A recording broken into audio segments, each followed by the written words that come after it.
Give it over Sandy, everybody! Thank you. Thanks so much for being here, guys. I appreciate it. I appreciate it very much. There's one very special lady I would like to point out tonight. Yes, I have been inside her. Hi, Mommy.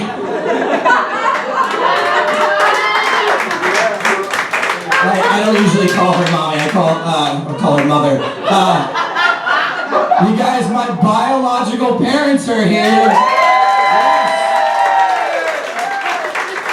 Now, I'm not adopted or anything. I just like to call them that so they know who's in charge. I'm in charge now. Remember that time you taught me a lesson over the ski trip? That's why I didn't call last Sunday. My father, he was a member of the service. Yeah.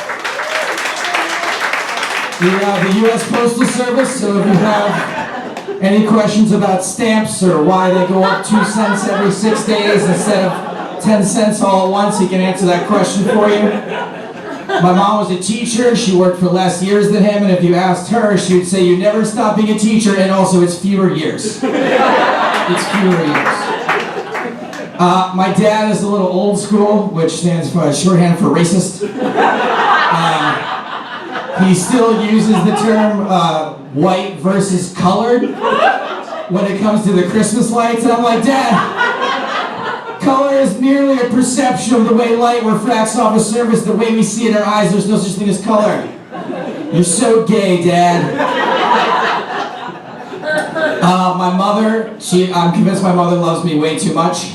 I don't know if anyone else has a mother like that, but yeah, my mother, I'm convinced, would help me bury a body. Like, not only would she help me bury a body, but I think it would also sexually excite her. Like, I think she would be that into it. My parents love me very much. They're getting old, though. My parents are getting old. They're starting to do weird old things. Like last year for Christmas, I asked for Inception and The Wire, and they got me Invictus and The Shield. Last night at dinner, my father complained to the waiter about the cocktail shrimp, and I didn't have the heart to tell him he was eating tortellini. And the whole thing, it makes me wonder, like, how much time do I have? Not with them, but how much time until I get that old? I gotta live every day to the fullest. When I was 15 years old, I dreamt that I was gonna be Batman. And now that I'm 35 years old, I'm not even a man. I have realized. Yeah. At 35 years old, my dad was married, had 2 kids, owned a house. At 35 years old, last week, I cried because my Xbox broke. My dad he really was in the military, so he could reassemble a rifle in the dark. The only thing I can reassemble in the dark is a Crunchwrap Supreme. After I put a bunch of hot sauce, I'm like, this is what we went to war for. This freedom.